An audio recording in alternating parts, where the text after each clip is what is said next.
इस देश में आखिरकार हो क्या गया है? सोचो एक इंडियन ही दूसरे इंडियन को ये कह के मार देता है कि तू इंडियन नहीं है। ये कहानी है देहरादून उत्तराखंड की, जब 24 साल का एक लड़का जो कि त्रिपुरा से बिलोंग करता है, देहरादून उत्तराखंड में अपनी एमबीए की पढ़ाई करने के लिए जाता है। फिर 9 दिसंबर 2025 को एंजल चकमा अपने भाई माइकल चकमा के साथ पास के एक कैंटीन स्टोर में जाता है। एंजल चकमा और माइकल चकमा दोनों अपनी स्कूटी पर बैठे हुए थे, लेकिन पास में ही एक वाइन की शॉप थी। फिर वाइन शॉप पर खड़े 5 से 6 लोग जो कि करीबन 23 से 26 साल की एज के करीबन थे, उन्होंने पी भी रखी थी।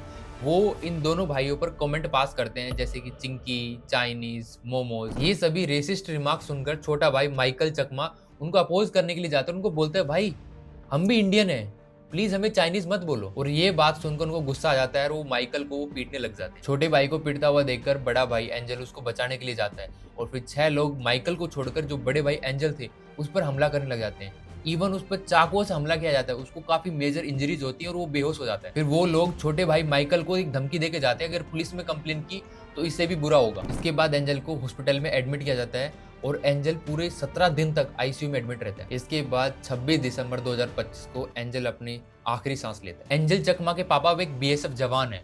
उन्हें कभी सपने में भी नहीं सोचा होगा कि वो देश के बॉर्डर पर खड़े होकर देश की रक्षा कर रहे होंगे और देश के अंदर उनके ही बेटे के साथ ऐसा हो जाएगा। इस इंसिडेंट के बाद पूरे नॉर्थ ईस्ट में इसके खिलाफ प्रोटेस्ट हो रहे हैं। इसके बाद 6 में से 5 आरोपी को ऑलरेडी गिरफ्तार कर लिया गया है। छठा आरोपी नेपाल का था जो अभी फरार है।